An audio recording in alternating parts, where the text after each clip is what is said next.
How is mobile payment a driver of growth on the scale of a whole region for a digital economy?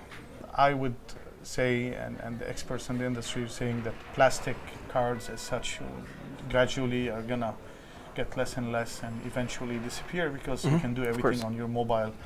And the growth of mobile phones on global scale is amazing. I mean, people are talking by 2017, 5 to 6 billion smartphone handsets will be in circulation. And I think this is massive. And the emergence of the $20 or the $30 smartphone in many economies is going to trigger that. And it's interesting, you also talked about the importance of bridging the gap for people who don't have access to that technology yet, and the importance of creating new solutions, especially in payment and banking, that don't rely on people having access to technology. Yeah, so banks and financial institutions see this as a great opportunity because physical infrastructure, brick and mortar, is very expensive for any financial institution to reach people in the last mile, in a village or in a province.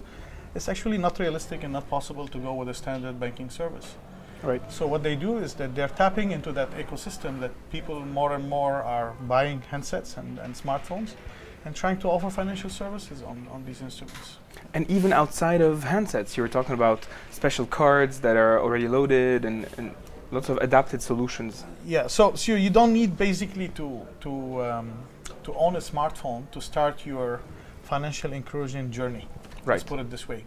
To become part of the financial ecosystem, to start with very simply, to start with a prepaid instrument, whereby you just have a plastic card before they disappear. Yeah. So first we need them, and you actually load the value on this card, and you start paying with this card, and you don't necessarily have to have a bank account to do that.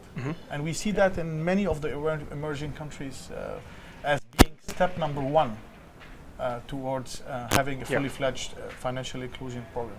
So you also talked about inclusion through design, because there's a lot of software going on in the exchange, whether it's ATMs, mobile banking, or online banking on PC and such. So how does the UI UX affect the accessibility for people? They all have to come together. Yep. Same colors, schemes, same kind of journeys. And irrespective of the form factor, I need to be able to do a transaction or a service very intuitively. Nobody should be training me on how to do this transaction. I should be able to do it by myself. And in relation to that, you specifically said that it's more important to have an extremely good UI UX designer on the team, on the beginning of the team. It's more important than having a security guy on it. It does start with UX design. Absolutely, there is no question about it. We don't start developing products based on technology concepts. We first have to figure out what are we doing with the product, who's going to use it, why, how, and it has to make sense. It has to be very intuitive and very easy. And these guys have to start the work, drafting the journeys, before even designing, drafting how the journey, how intuitive it would appear finally as a product, and they will hand over that work to their technology peers. They do work in groups. So the technology guy from the beginning, he's aware of the thought, leadership, and what the designers want to achieve. At the same time, he will highlight of challenges that could appear. And while implementing this product, the UX designers are still involved.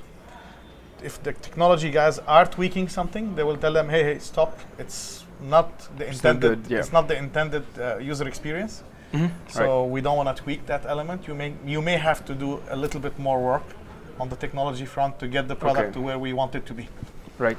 Yeah. You do one good project, and the world knows about it. And this project is with a reputable customer. It will pave the way for you to do much more. First, you have to find a good idea. You have to sell it to a reputable name. You work with them in a partnership. Yeah. You develop that product, you develop that solution. They are proud of it, you are proud of it. That's it. You're in game, you're in business. So the success also has to be repeatable. You said that you need to be able to not do everything from scratch every time. Yeah. Replication is the name of the game. So you invest in a product, you invest in a solution. You want to make sure that good solution and good product is used multiple times. you have a cost involved. So you want to leverage on the cost and spread it over multiple customers to bring down the price, to make it more attractive, and to make money. At the end of the day, you are in business to make profits. However, having said that, replication doesn't mean selling the same product as it is to multiple customers. We should not ignore the UX part and the journey. Every customer is unique, so you probably will have 60 to 80% of a replication, and you will have between 20 to 40% of customization to bring that personal element to every customer when you are actually transacting with that product. So there should be enough of a big common trunk, and then each customer gets a bit of personalization done. They have to feel and believe that this is their product, this is their solution, and not just feel and believe. It will be and it should be their product.